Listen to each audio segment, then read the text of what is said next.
Hello दोस्तों, कैसे हैं आप लोग। आज की कहानी हमें सुमन भाई ने भेजी है। तो चलिए सुनते हैं कहानी उनके पॉइंट ऑफ व्यू से। हेलो दोस्तों, मेरा नाम सुमन है और मैं वेस्ट बंगाल का रहने वाला हूँ। ये घटना मेरे चाचा जी के साथ घटी थी।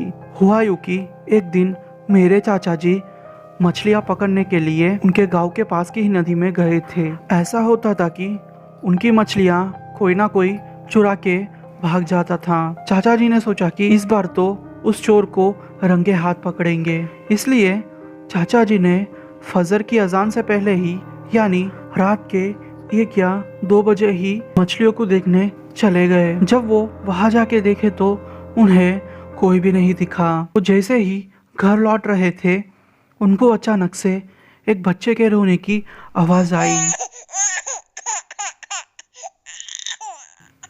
उन्होंने सोचा कि ये बच्चा शायद उन लोगों का होगा जो लोग मछलियाँ चोरी करने आते थे। तो वो उस आवाज़ की तरफ बढ़ने लगे। उन्होंने सोचा कि बेचारे इस बच्चे की गलती क्या है। तो वो सोचने लगे कि क्यों ना मैं इस बच्चे को घर ले जाऊँ।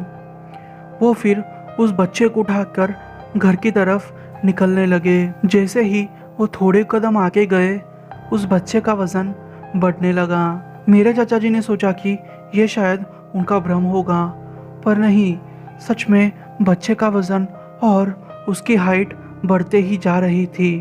अब उन्होंने उस बच्चे को अपने कंधे पे बिठा लिया। घर शायद उनका 600-700 मीटर होगा कि वो बच्चा एकदम मेरे चाचा जी के हाइट जितना हो गया। उन्होंने उस बच्चे को फेंक दिया और जोर जोर से भागने लगे। उन्होंने जब पीछे मुड़ के देखा तो वो बच्चा तकरीबन 30 या 40 फुट तक का बड़ा हो चुका था। उन्हें समझ नहीं आ रहा था कि क्या करे। फिर मेरे चाचा जी भाग के जैसे तैसे करके घर तक पहुंच गए और उन्होंने उनके मम्मी पापा से ये सारी बात शेयर की। तो उनके पापा ने बोला कि तुम शायद इस चीज़ के बारे में नहीं जानते। यह बहुत साल पहले की बात है। हुआ यूँ था कि एक औरत के 2 बच्चे थे।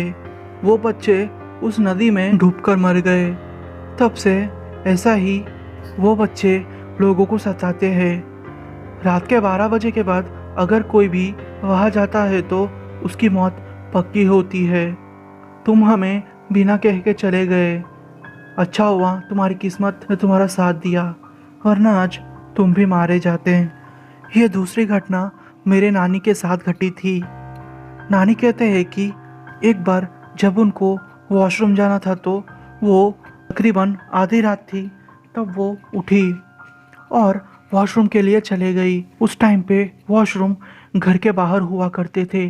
जब वो वॉशरूम से बाहर निकली तो उन्हें किसी बारात के जाने की आवाज़ सुनाई दी। जब उन्होंने थोड़ा पास जाके देखा तो वो बारात जीनों की थी।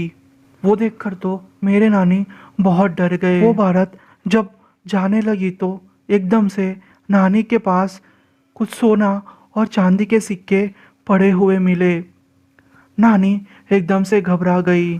फिर नानी एकदम से वुज़ू करके नमाज पढ़ के अल्लाह से बोला कि या अल्लाह, मैंने तो चोरी नहीं की है, ये सब मेरे साथ क्या हो गया। नानी बहुत डर चुकी थी। उन्हें कुछ भी नहीं समझ आ रहा था कि ये इन चीज़ों का अब वो क्या करे। नानी जब नींद में थे तो उन्हें सपना आया। उस सपने में एक आवाज़ ने उन्हें हाँ का इशारा किया। फिर नानी ने वो सोना और चांदी के सिक्के ले लिए। मेरा नाम विघ्नेश है और मैं तेलंगाना का रहने वाला हूँ। ये घटना मेरे साथ 2017 में घटी थी। हुआ यूँ कि मेरे दोस्त रफ़ीक का बर्थडे था।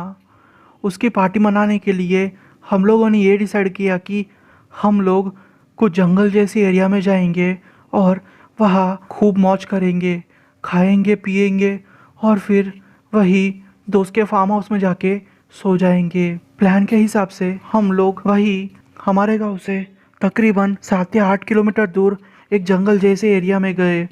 मैं, मेरा दोस्त रफ़ीक और उसके 2 दोस्त थे। हम चारों लोग एक जंगल में गए और वहाँ पार्टी करने लगे। हम लोगों ने अच्छे से मौज की।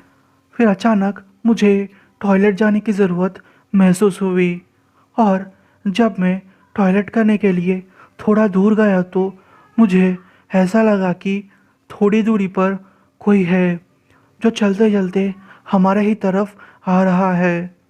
सच बोलूँ तो मुझे भूतों का डर बहुत था। मैं भूतों से बहुत डरता था। फिर मैं जल्दी जल्दी आके रफ़ीक को बोला कि यार यहाँ कुछ गड़बड़ है, चलो चलते हैं। रफ़ीक ने बोला कि तू डरपोक है यार, चुप बैठ, कुछ नहीं होगा, मैं हूँ ना, मैं सब कुछ देख लूँगा। फिर हम लोग बिना डरे पार्टी करने लगे। हम लोगों ने खूब पिया, खूब खाया और जब रफ़ीक सिगरेट पीने के लिए उठा और थोड़ी दूर गया तब अचानक से एक आदमी आया और बोला कि मुझे भी सिगरेट चाहिए, मुझे भी सिगरेट पिलाओ। रफ़ीक उसे देख के एकदम से डर गया था क्योंकि वो आदमी हमारे सामने एकदम से आ गया था। हमें कुछ भी समझ में नहीं आ रहा था, पर पता नहीं रफ़ीक के दूसरे दोस्त को क्या सूझा। उसने रफ़ीक से बोला कि रफ़ीक, चाहे कुछ भी हो जाए इसे सिगरेट मत देना। वो आदमी बोला। मरना है क्या तुझे? बीच में कुछ भी मत बोल। रफ़ीक को भी थोड़ा थोड़ा शक होने लगा। वो रफ़ीक का दूसरा दोस्त अचानक से रफ़ीक को खींचते हुए पीछे ले गया। अब वो आदमी उसके असली रूप में आ चुका था। वो आदमी की बॉडी जली हुई थी और उसके पास से बहुत गंदे मांस के जैसी बदबू आ रही थी। सच बोलूँ तो मैं उस दृश्य को देख के भरोसा ही नहीं कर पा रहा था कि ये चीज़ क्या है। हम लोग फिर वहाँ से भागे। हम लोग इतना जल्दी भागे कि हम हमारी बाइकें वहीं छोड़कर भागे। अचानक से मैं बेहोश हो गया। जब मेरी आँख खुली तो हम लोग वही हमारी पार्टी के जगह पे खड़े हुए थे और रफ़ीक रो रहा था। जैसे ही मैंने आँख खोली और मुझे अच्छे से होश आया, रफ़ीक ने बोला कि उसके दूसरे दोस्त को उस आदमी ने मार के गिरा दिया, उसकी जान बाल बाल बची। हम लोग फिर हमारी बाइकें लेके हमारे गांव की तरफ जाने लगे। जब हम हमारे गांव की तरफ जा रहे थे वो आदमी हमारा ही पीछा कर रहा था। हम लोगों ने हमारी बाइक की स्पीड बढ़ा दी, फिर भी वो आदमी हमारे सामने आ रहा था। एक पल तो ऐसा आया कि वो आदमी एकदम से हमारे सामने आ गया।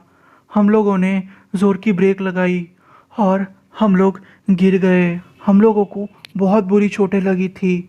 दूसरे दिन हम लोगों को होश आया तो हम लोग अस्पताल में थे। फिर रफ़ीक मौलाना के पास गया तो मौलाना ने कहा कि तुम लोग जो चिकन और पीने का ले गए थे उसकी खुशबू लेके वो आत्मा तुम्हारे पास आ गई थी। अच्छा हुआ कि तुम लोगों ने उसे बीड़ी पीने को नहीं दी, वरना वो आत्मा तुम्हारे पीछे लग जाती। ये तो तुम्हारी खुशकिस्मती है कि तुम्हें उस आत्मा ने कुछ नहीं किया, वरना शायद तुम आज जिंदा भी नहीं होते। मौलाना ने हमें ताइज़ बना के दिया। 1 साल तक सब कुछ ठीक रहा। फिर उसके बाद अचानक से चीज़ें एकदम से चेंज हो गई।